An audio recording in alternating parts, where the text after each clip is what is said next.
रवि गांधी जी दिल्ली से।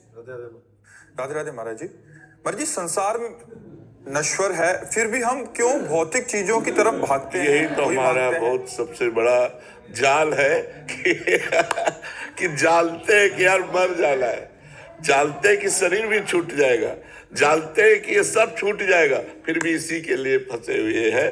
एक प्रसंग आता है मार्कंडेय पुराण में कि एक व्यापारी, उसका सब कुछ परिवार वालों ने लूट लिया, छीन लिया और उसको पीट करके घर से भगा दिया। और एक राजा सूरत, जिसका सब कुछ छिन गया था राज्य, तो दोनों मिले और दोनों ने आपस में बातचीत की। तो दोनों ये कह रहे हैं कि मैं करूं तो क्या, परिवार वालों ने मेरा सर्वस्व छीन लिया। वो वैश्य कहता, व्यापारी वो वैश्य कुल का था, मेरा सब कुछ छीन लिया, लेकिन मेरा मन उन्हीं के प्यार में फंसा है। लगता है वो राजी हो जाए, मुझे रख ले, मुझे वैराग्य नहीं हो रहा। उस राजा ने कहा मेरा सब कुछ छिन गया है, फिर भी मैं राज्य चाहता हूं, अब क्या करूं? तो उनका आद्या शक्ति, ये माया का प्रभाव है, आद्या शक्ति भगवती दुर्गा की आराधना की जाए, मार्कंडेय ऋषि के दुर्गा जी की आराधना की जाए, देवी की आराधना की जाए, वो अपने माया को हटावे, हमारे अंदर ज्ञान प्रकट करे, तो ये बात आवे। एक बार श्री स्वामी वामदेव जी महाराज अपनी मंडली के साथ भ्रमण कर रहे थे, अभी कुछ ही सब वर्षों पहले की बात है। तो एक जवान आदमी बूढ़े को जूते से पीट रहा था, तो उन्होंने भ्रमण करते हुए देखा, तो मंडली को रोका और उसके पास गए। जो वो जवान घर के अंदर चला, बोले कौन था ये? उनका बेटा था। बोले जूतों से पीट रहा था, तुम्हें बुरा नहीं लगता है? चलो हमारी मंडली में चलो, हर समय तीनों टाइम भोजन मिलेगा और भगवान नाम कीर्तन सुनो, भगवान की कथा सुनो, वृद्ध शरीर क्यों ऐसी पीड़ा सहते हो? तो उनका लड़का, हमारा पीठ हमें रहा, तुम काहे को परेशान? वामदेव जी महाराज ने कहा इतनी प्रबल माया है कि वो जूतों से पीट रहा है, फिर भी वो उसी का पक्ष ले रहा है, मंडली में नहीं आ रहा है, वो विरक्त नहीं हो रहा। यही भगवान की प्रचंड माया है। हम जानते हैं कि हमारा जीवन व्यर्थ जा रहा है।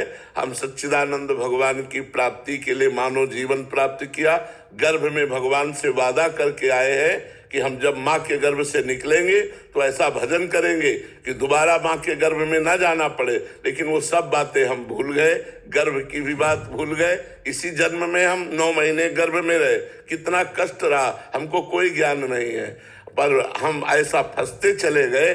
अब देखो, निकलने की कोशिश करो तो निकल नहीं सकते, और कोई हमें बांधे नहीं, हम ही बंधे हुए हैं। पत्नी का मोह, पुत्र का मोह, पुत्री का मोह, मकान का मोह, परिवार का मोह, रिश्ते नाते का मोह, बैंक बैलेंस का मोह, और ये सब एक सेकंड में छूट जाने वाला है। लेकिन ये जानते हुए भी जो हम नहीं छोड़ पा रहे, यही अज्ञान है, यही माया का बंधन है, और यही साधना से कटता है। जब हम साधना करते हैं, भजन करते हैं, तो एक एक चीज स्पष्ट दिखाई देती है। हम लोगों ने काम को ऐसे देखा जैसे आपको देखा है। ये काम, ये क्रोध, ये लोभ, ये मोह, उसकी वृत्ति को कैसे नष्ट करना है, वो सब भगवान ज्ञान प्रदान कर देते हैं तब जब साधना करें। तो इसीलिए सबसे कहते हैं ज्यादा कलयुग है, कोई अन्य साधनाएं बन नहीं सकती, इसलिए नाम जप करो। कलयुग केवल नाम आधारा। जितना तुम अधिक राम कृष्ण हरि नाम जप करोगे, राधा राधा नाम जप करोगे, तुम्हारी बुद्धि शुद्ध हो जाएगी और तुम भगवान को प्राप्त हो जाओगे। नाम में बहुत बड़ी सामर्थ्य है। ब्रह्म राम ते नाम बढ़ो, आप ध्यान दीजिए इस बात पर। ब्रह्म राम ते नाम बढ़, वरदायक वरदान। रामचरित सतकोटि में लिए महेश जी जान।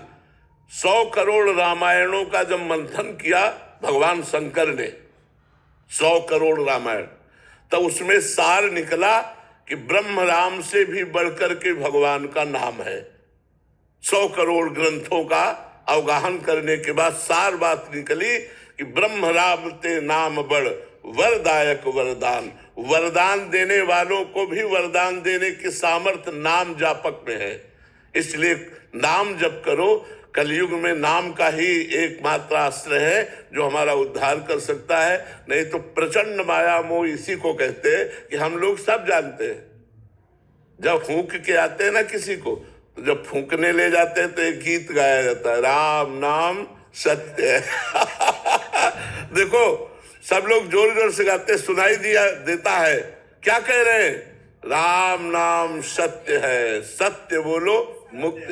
तो अब आप विचार करो, जब जानते हैं कि सत्य है, फूंकने जा रहे हैं तो फूंक के आते हैं, तो कोई तंबाकू खा रहा है, कोई बीड़ी पी रहा है, उसको ज्ञान नहीं है कि हमको भी फूंका जाएगा, आज नहीं तो कल हमारी भी गति होगी। यही प्रचंड माया है, अतिशय प्रबल देव तो माया, छूटे राम करो जब दाया। भगवान जब दया करे, कृपा करे, तो कब कृपा करेंगे? कृपा हो चुकी है। हम लोग खूब नाम जप करें, भगवान का स्मरण करें, नाम कीर्तन करें, भगवान की कथा सुने, अपने कर्मों को पवित्र करें और भगवान को समर्पित कर दें, तो हमारे अंदर ज्ञान प्रकट हो जाए, तो इसी संसार में रहते हुए हम भगवान को प्राप्त हो जाएंगे। भागने की जरूरत नहीं, कहीं भागने की जरूरत नहीं। सत्य जी।